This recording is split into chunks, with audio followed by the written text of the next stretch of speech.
गं गणपतये नमः। ॐ ऐं सरस्वत्यै नमः। ॐ श्री गुरुभ्यो नमः। कल हमने सुना कि गुरु तत्व परम कल्याणकारी है, यही शिव का आदेश है। गुरु ध्यान की परिणति साफ है। सद्गुरु की कृपा से मैं मुक्त हूँ, ऐसा चिंतन करने वाला सदा ही मुक्त रहता है। कर्मों की श्रृंखला उसे बांधने में कभी समर्थ नहीं होती।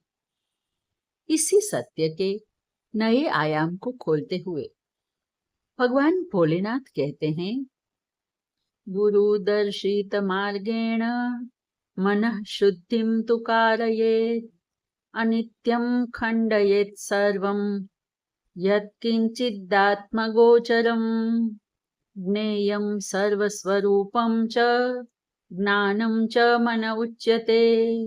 ज्ञानं ज्ञेयसमं कुर्यात् नान्यः पन्था द्वितीयक।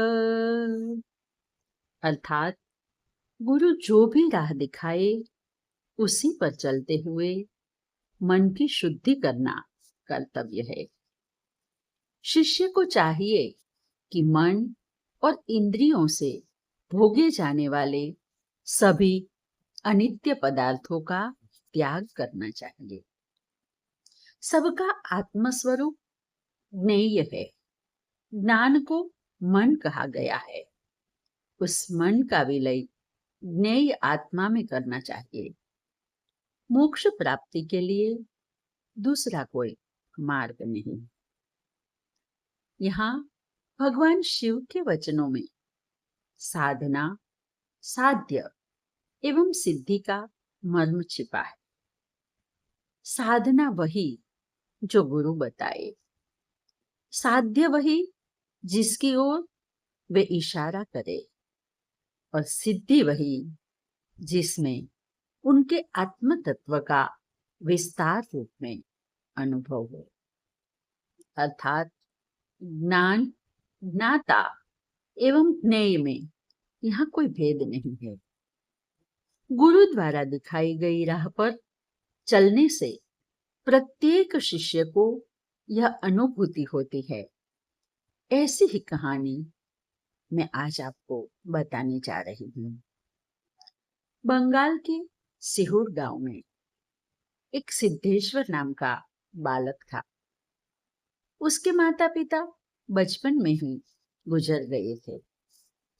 वह बालक बहुत भोला था और अनाथ भी था, तो लोग उसको अन्न देते तो भी अपमान से, और पानी भी पिलाते तो तिरस्कार से। ऐसे ही उसका बचपन बीत रहा था। तभी एक दिन बाबा सोमेश्वर उस गांव में आए। उनकी भव्य देह यष्टि, शुभ्र केश को देखकर वो तो देखता ही रह गया। उसने उनके पास जाने के लिए सोचा तो किसी ने जोर से धक्का दे दिया, पर बाबा ने अपने बलिष्ठ हाथों से उसे संभाल लिया। भीड़ जब बाबा के पास से विदा हुई तो बाबा उसका सिर सहलाते हुए बोले, बेटा, मैं इस गांव में तुम्हारे लिए ही आया। बच्चे को लगा कि मेरा भी कोई अपना है, और वो बाबा को चिपट गया। बाबा ने उसे दुर्गा मंत्र सिखाया और बोले, बेटा, इस मंत्र का स्मरण करते रहना। तुम्हें यहाँ लोग बहुत परेशान करते हैं ना, उसे प्रसन्नतापूर्वक सहन कर लेना। यही तुम्हारा साधना पथ है। मानोगे मेरी बात? कर सकोगे ऐसा? सिद्धेश्वर चुप हो गया। मना कैसे करता?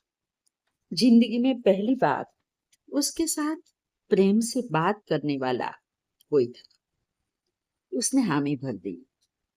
अब वह दिन रात सोते जागते माँ का स्मरण करने लगा। धीरे धीरे वह युवा होने लगा। अब लोगों ने अपमानित करना बंद कर दिया, पर उसका मन तो मां में रम गया था। उसके मूलाधार में सोई महासर्पिणी जाग उठी। धीरे धीरे ज्ञान के कपाट खुलते गए। 24 साल का अंतराल हो गया। एक दिन बाबा सोमेश्वर आए और बोले, बेटा, तुम्हारी साधना सफल हो गई, अब तुम सिद्ध हो। वह विवट होते हुए बोला, बाबा, मैं तो आपके चरणों का दास हूँ। बाबा हंसते हुए बोले, गुरु के कहे को जो अक्षरशः कर लेता है, वह शुद्ध, बुद्ध और मुक्त हो जाता है। आइए हम भी अपने गुरु के चरणों में लिपटे रहे। आज बस इतना ही। हरि बोल।